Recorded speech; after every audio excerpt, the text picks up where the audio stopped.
Bien, señoras y señores, vamos a invitar ya a cerrar con broche de oro, y qué mejor manera que con la participación de un gran maestro, como es el doctor Julio Castiglioni Guillino, abogado, catedrático universitario, maestría en la Universidad del Centro, catedrático del Centro de Altos Estudios de CAEN, posgrado internacional en Derecho Administrativo, posgrado en Tributación de la Facultad de Ciencias Contables de la Universidad de Lima y otros tantos títulos del doctor Julio Castiglioni, para quien lo invitamos a aquel escenario para el tema los actos administrativos en el ámbito inmobiliario y urbanístico. El aplauso correspondiente para él.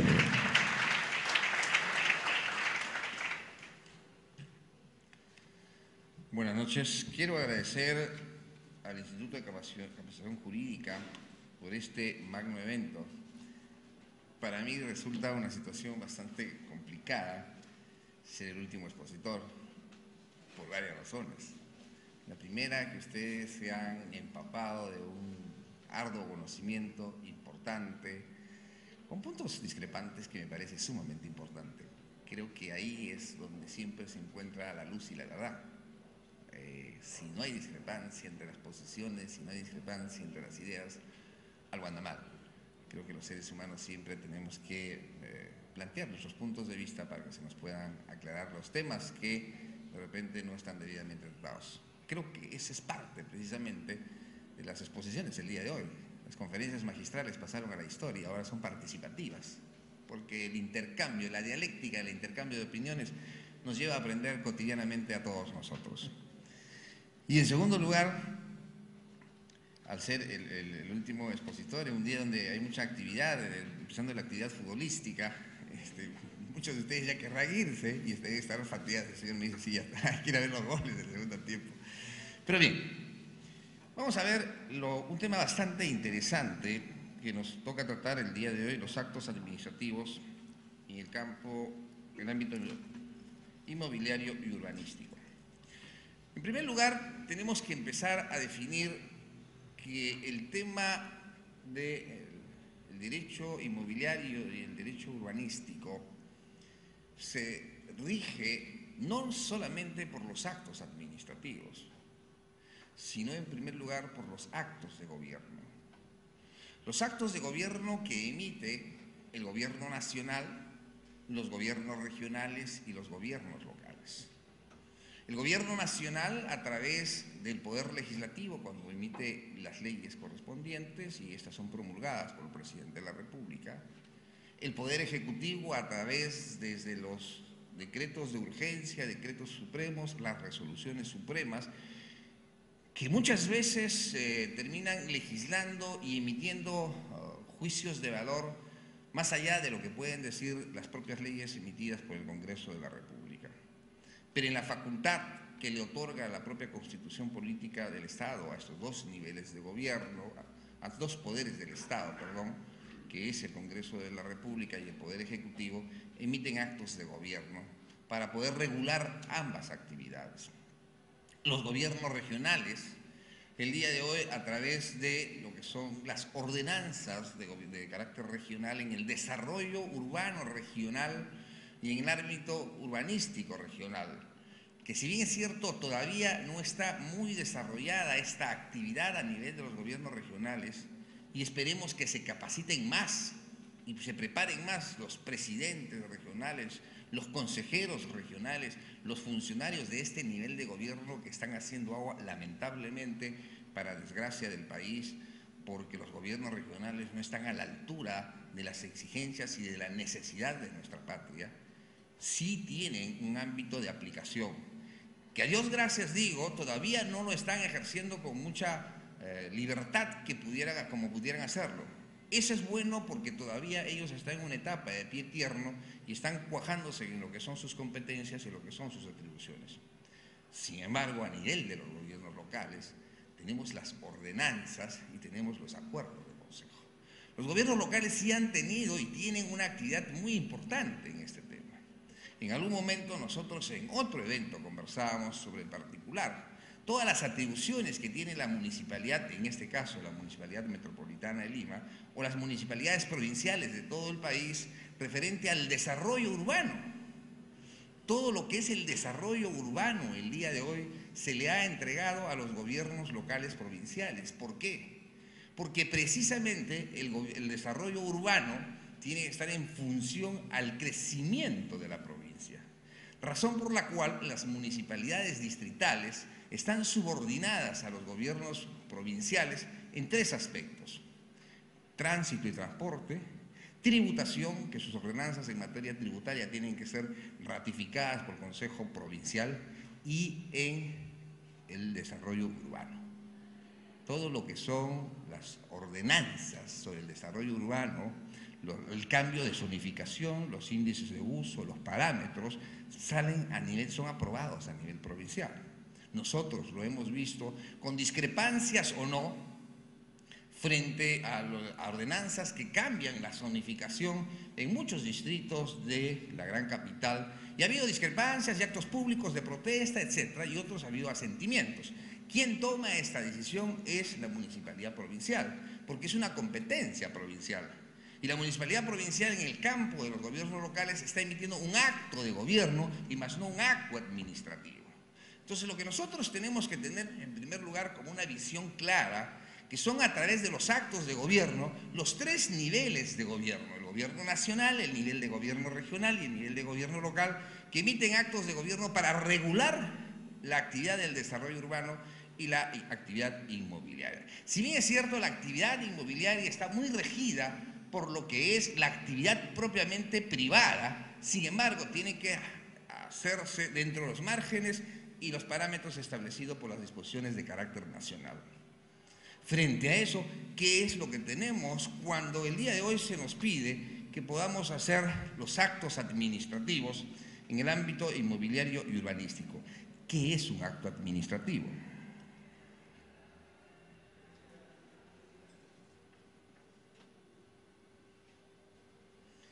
El acto administrativo es la manifestación de voluntad de la administración pública que crea una relación jurídica válida entre el administrado y la administración. Pues bien, cuando decimos que es un acto unilateral, la administración pública no nos consulta a nosotros cómo va a emitir ese acto administrativo. Esto difiere de un contrato en materia civil. El contrato en materia civil es consensuado, manifestación de voluntad de las partes. Sin embargo, en el acto administrativo no. Para que la administración pública emita un acto administrativo, cuidado con esto, paréntesis, los actos administrativos son emitidos por la administración pública, porque precisamente la administración pública es que ejerce su poder sobre los administrados a través de sus decisiones. Estas decisiones se llaman actos administrativos. El acto administrativo crea una relación jurídica válida entre la administración y el administrado, pero en forma unilateral. ¿Por qué en forma unilateral?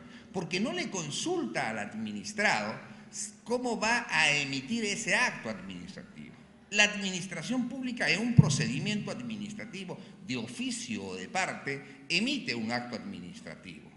Este acto administrativo se sustenta en las opiniones de las áreas correspondientes y que sustentan la resolución correspondiente que crea la relación que existe.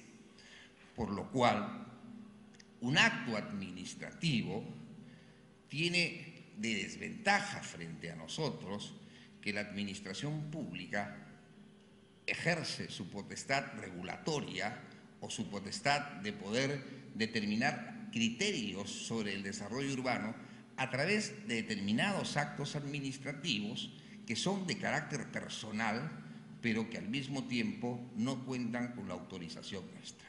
Vamos a detenernos en esto. ¿Qué sucede en un procedimiento administrativo? Se inicia un procedimiento administrativo de oficio o de parte. De oficio porque la administración ha encontrado alguna irregularidad o desea emitir una resolución. Tiene que iniciarse un procedimiento administrativo. O de parte a solicitud del interesado. Hoy en día tenemos la ley del procedimiento administrativo y la ley del silencio administrativo.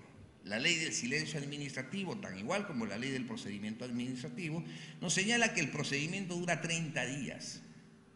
Y si en los 30 días la administración pública no ha resuelto, dependiendo de las circunstancias, opera el silencio administrativo positivo o el silencio administrativo negativo. No digo la calificación automática, porque la calificación automática es al momento que yo presento mi solicitud. Al momento que he presentado mi solicitud y he cumplido con todos los requisitos que me establecen los textos únicos de procedimientos administrativos de la administración, entonces he adquirido mi derecho. A los 30 días, la administración pública emite un acto administrativo. Ese acto administrativo puede ser en favor nuestro o en contra de nosotros. ¿Qué es lo que trae el acto administrativo consigo? La característica típica de un acto administrativo son las resoluciones. Las resoluciones que todos los conocemos. Las resoluciones que tienen 3 partes y que los estudiantes de Derecho, los profesionales o las personas que trabajan con el quehacer diario saben cuál es su característica. La parte inicial, vista la solicitud presentada por don Nicanor Sánchez, en la cual pide se le otorgue licencia para determinada construcción. O para un cambio de zonificación, la zonificación se hace con un pedido, el cambio de zonificación, considerando. Y la parte considerativa, que viene a ser el bloque, la roca, la columna vertebral, el roble del acto administrativo, es la compulsión de los hechos y el derecho, donde el administrador va desarrollando paso por paso lo que se ha sucedido o lo que se ha presentado en el propio procedimiento administrativo. Es decir, que de acuerdo a lo revisado en auto se puede desprender que existe tal informe, etcétera, que se hizo la inspección ocular en tal oportunidad y donde se manifiesta esto, que de acuerdo a lo establecido en tal dispositivo, entonces hay la compulsión de los hechos y el derecho y que al final se emite la parte resolutiva, se resuelve. Artículo primero, declarar fundada la solicitud presentada por don Nicanor Sánchez o declarar improcedente la solicitud presentada. Ese es el acto administrativo. ¿Qué tiene que hacer con nosotros el acto administrativo en materia inmobiliaria y en materia urbanística? Tiene que ver mucho porque normalmente el acto administrativo se emite ante pedido de parte de un administrado o una pluralidad de administrados. Esa es la característica que difiere del acto de gobierno. El acto de gobierno, ley, decreto supremo, resolución suprema, ordenanza, incluye a toda la sociedad, a todo un grupo de personas, a una pluralidad indefinida de seres humanos que quieren acogerse a ese derecho o a ese beneficio o quieren estar en contra de eso, de que lo está emitiendo el gobierno nacional. Y como es un acto de gobierno, el día de hoy nosotros no estamos viendo eso. Lo que estamos viendo es el tratamiento que se me da a mí frente a una solicitud que he presentado o a un derecho de petición plasmado en la Constitución Política del Estado para que la administración pública pueda emitir un acto administrativo. ¿Qué sucede con estos actos administrativos? Al no ser el acto administrativo constitutivo de derechos, porque lo que constituye los derechos o reconoce los derechos son los actos de gobierno, las leyes, las disposiciones, las ordenanzas.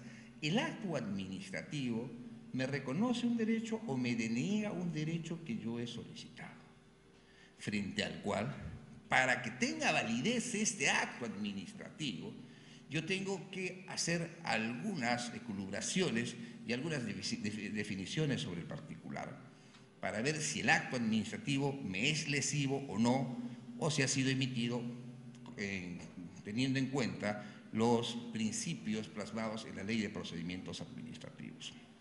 Hay un principio en el procedimiento administrativo que se llama el principio de presunción de veracidad. Nace el acto administrativo dentro del principio de presunción de veracidad y este es válido hasta que no se declare su nulidad. La pretendida nulidad del acto administrativo puede ser declarada por la misma autoridad si no tiene superior jerárquico o si no por el superior jerárquico y en el caso de los tribunales por el propio tribunal. Pero nace el acto administrativo por el principio de presunción de veracidad. Si éste no tiene ninguna irregularidad, tiene su validez en forma indefinida hasta que sea dejado sin efecto. Pero si nace el acto administrativo por el principio de presunción de veracidad, se detecta su irregularidad, se anula el acto administrativo. En la Ley de Procedimientos Administrativos anterior, el Decreto Supremo 002, que es la ley anterior a la 27444, se establecía en el artículo 43 la nulidad absoluta del acto administrativo. Sin embargo, la 27444, Ley de Procedimientos Administrativos vigente desde el año 2001, de hace 10 años y que ha sufrido una serie de modificaciones durante todo este tiempo, incorporó dos figuras bastante interesantes que ya se estaban utilizando en otras legislaciones, como la anulabilidad del acto administrativo y la conservación del acto administrativo. La regla general nace del acto administrativo, presunción de veracidad, se considera válido y este subsiste. En las causales de nulidad nace el acto administrativo, se detecta su irregularidad, regla general del anterior dispositivo, se cae el acto administrativo y este es nulo. Frente a eso hay las dos excepciones. La anulabilidad del acto administrativo, la primera. Nace el acto administrativo por principio de presunción de veracidad, se detecta su irregularidad, se cae el acto administrativo, pero los derechos, y esto en materia inmobiliaria, ustedes que trabajan mucho con los registros públicos, etcétera, lo van a ver, pero el derecho que han adquirido terceras personas cuando este acto administrativo en forma irregular ha tenido vigencia por culpa de la administración, no por culpa del administrado, los derechos adquiridos en esa vigencia del acto administrativo subsisten para aquellos que obtuvieron el beneficio. En el distrito de Santiago de Surco se construyeron dos torres. Los vecinos protestaron porque el decreto de alcaldía transgredía la ordenanza madre, la ordenanza de la Municipalidad Metropolitana de Lima. Vinieron a hacernos la consulta a nuestro estudio si es que realmente ese decreto de alcaldía transgredía la ordenanza madre. Y nosotros dijimos, sí, transgrede la ordenanza madre. Pero con ese decreto irregular se dio autorización para poder construir estos dos edificios. Que establece la ley, también hay que disponer la demolición. Y nos vinieron la segunda consulta.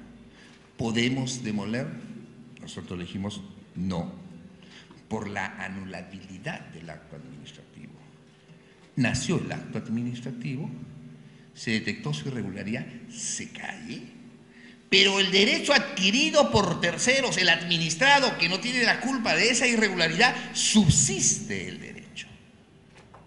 Eso es una forma interesante porque el administrado, la persona que no ha tenido participación en la emisión del acto administrativo, no tiene por qué perjudicarse de una negligencia de parte de la administración. El maestro Droni dice que el administrado no tiene por qué suplir la ineficiencia de la administración. Entonces, este principio de la anulabilidad es sumamente importante porque nos permite a nosotros que por más que se caiga el acto administrativo, el derecho que hemos obtenido, este subsiste. La segunda excepción interesante es la convalidación del acto administrativo.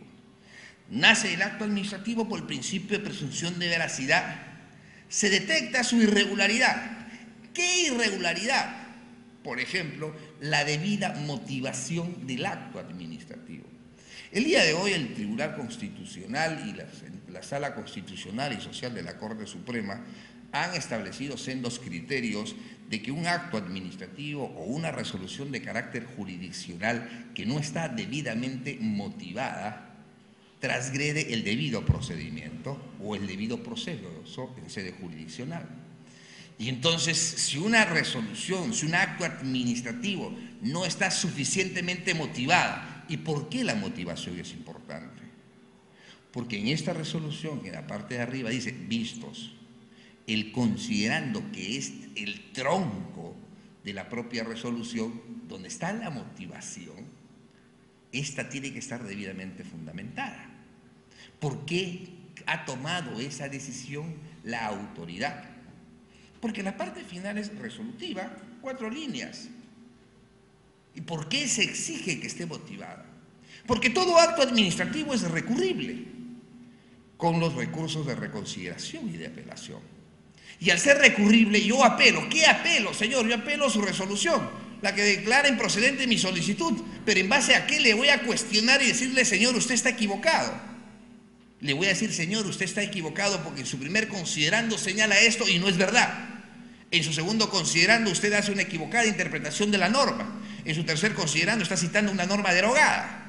Pero si no está debidamente motivada el acto administrativo, ¿qué voy a cuestionar? Entonces, nace el acto administrativo con el principio de presunción de veracidad, se detecta su irregularidad como la debida motivación y se convalida el acto administrativo. Al convalidarse el acto administrativo, este no se cae y sigue surtiendo sus efectos. Al seguir surtiendo sus efectos, este tiene que cumplirse para los objetivos que fue emitido. Esto es sumamente importante cuando hablamos de los actos administrativos en relación a los derechos que nosotros podemos conseguir a través de un acto administrativo que nos puede ser favorable y por eso hemos obtenido un derecho, o nos es favorable y hemos obtenido un derecho. Y al ser el acto administrativo una manifestación de voluntad de la administración, hay otro principio fundamental cuando tiene vigencia en la ejecución el acto administrativo, que es la estabilidad del acto administrativo. La estabilidad del acto administrativo significa que una vez que ha transcurrido el año, la administración pública no puede declarar la nulidad de oficio de ese acto administrativo. Pero regreso. Una vez emitido ese acto administrativo, el tercero administrado, el que se sienta afectado, puede impugnar a través de los recursos impugnativos. Agotados estos, en sede administrativa uno puede acudir al órgano jurisdiccional con una demanda contenciosa administrativa, pero no nos vamos a complicarnos yéndonos al Poder Judicial, vamos a quedarnos en sede administrativa. ¿Qué pasa si mi acto administrativo ha tenido plena validez y vigencia y la administración pública me lo quiere anular? Muy común el día de hoy. Entonces ahí hay que percatarse que si han transcurrido el plazo del año es para que la administración pública pueda declarar la nulidad de oficio de ese acto administrativo. Y si no ha transcurrido el año, la administración puede declarar de oficio la nulidad siempre y cuando esté debidamente sustentada, conforme lo establece el artículo 10 de la Ley del Procedimiento Administrativo, concordante con el artículo 202 del mismo texto fundamental. Pasado el plazo de un año, la administración, si estamos hablando de una autoridad que no tiene superior jerárquico, tiene 2 años para ir al Poder Judicial, y estamos hablando de un tribunal, tiene 3 años para irse al Poder Judicial. Es decir, el acto administrativo, si es emitido por un tribunal unipersonal, mal dicho la palabra tribunal unipersonal, pero una persona que resuelve solamente él, tiene, después del año, para declarar la nulidad en sede administrativa, tiene 2 años para ir al Poder Judicial. Y si es un tribunal administrativo, tiene 1 año para declarar la nulidad en sede administrativa, antes no lo tenía, es una modificación que se hizo hace 1 año atrás, y ahora tiene 3 años para ir a pedir su nulidad en sede administrativa. De ahí en adelante el acto administrativo ha consagrado su estabilidad, tiene un manto inmaculado que la administración pública no lo puede anular en los plazos que les he señalado. Sin embargo, la norma habla de una figura en la que yo discrepo abiertamente de la anulabilidad del acto administrativo, consagrado también en nuestra legislación, que dice que a tenor de nuevas circunstancias se le faculta a la administración para que anule ese acto administrativo. Y se da un plazo, en muchos casos, de 5 años. Me explico. Si a mí me dieron la autorización, grave, si a mí me dieron la autorización para que pueda construir o pueda funcionar un comercio, más que todo funcionar un comercio en un determinado sitio, y cambió la zonificación, pues. Y al cambiar la zonificación, nuevas circunstancias, señor, ya no es comercial la zona. Perdón, pero yo adquirí un derecho cuando era comercial. Ahora es residencial. Y como es residencial, le voy a aplicar la anulabilidad del acto administrativo, que significa iniciar un nuevo procedimiento y anularle la licencia que le otorgué para que pueda funcionar a través de una resolución. Yo estoy en contra abiertamente de la anulabilidad del acto administrativo. Y no porque no esté recogido en diferentes legislaciones, sino porque sencillamente entra en conflicto algunos aspectos. Primero, en base al principio de legalidad y de temporalidad, yo adquirí un derecho cuando estaba vigente una disposición. Ley, decreto supremo, resolución suprema, ordenanza. Por lo cual, la nueva disposición que cambia las condiciones para poder funcionar, trabajar, construir, no me tiene que afectar porque la norma no tiene efecto retroactivo, en primer lugar. Y en segundo lugar, porque atenta contra la estabilidad del acto administrativo. Pero si todos lo viéramos de esa manera, sería interesante. El problema es que muchas de nuestras autoridades, muchos de los funcionarios mal preparados y que desconocen el tema inmobiliario, que desconocen el tema del desarrollo urbano, agarran y emiten opinión diciendo hay que ir a la anulabilidad del acto administrativo y anular aquel derecho que nosotros hemos obtenido. Por eso es que estoy en contra, porque lamentablemente en la administración pública no existe la preparación adecuada por parte de los funcionarios de no reconocer principios constitucionales, tratados internacionales y anular el acto administrativo simplemente porque la norma lo contempla. Entonces estoy en contra de la anulabilidad del acto administrativo porque atenta contra un derecho adquirido en una oportunidad. Pues bien, ¿qué hacemos nosotros con el acto administrativo? ¿Por qué estamos acá hablando del acto administrativo? Es porque sencillamente el acto administrativo, al ser esa manifestación de voluntad de la administración pública hacia el administrado, crea una relación jurídica válida entre la administración y el administrado. Y al crear esa relación válida entre la administración y el administrado, yo tengo que hacer valer ese acto administrativo que me confiere un derecho. Sin embargo, el día de hoy tenemos un gravísimo problema a nivel nacional. Desde el gobierno nacional, gobiernos regionales y gobiernos locales. Los textos únicos de procedimientos administrativos, los TUPAS, regulados por el Decreto Supremo 079, no están actualizados, no están publicados en las páginas web de las instituciones públicas y lo de peor de todo, no hay institución que les obligue, a pesar que hay un responsable de la actualización de las páginas web, de la entrega de información, etcétera, y no hay institución que les obligue al cumplimiento de tener actualizados los textos únicos de procedimientos administrativos, que en mi concepto debería ser la Defensoría del Pueblo, porque para esa la creamos. La creamos en el texto fundamental precisamente para que defienda al pueblo frente a la inacción de toda la sociedad. Cuando no hay quien defienda al pueblo, creamos la Defensoría del Pueblo. Y al tener esta ausencia normativa, la administración pública aprovecha de eso. Porque el administrado, cuando va a reclamar, pedir un derecho o exigir algo, y no encuentra la normatividad vigente, no encuentra publicado los textos de procedimientos, entonces se encuentra, valga la redundancia, frente a un hecho de indefensión, que no sabe qué dispositivo impugnar o enervar, porque no tiene los procedimientos actualizados, no tiene los TUPAS colgados en sus páginas, no tiene los TUPAS publicados. Y entonces estamos expuestos al capricho, al interés o al desconocimiento del funcionario público y más no a priorizar los derechos de la persona y el interés público de todos nosotros. Entonces, frente a esto, ¿qué es lo que deberíamos nosotros sacar el día de hoy como una de las conclusiones finales sobre la estabilidad de los actos administrativos?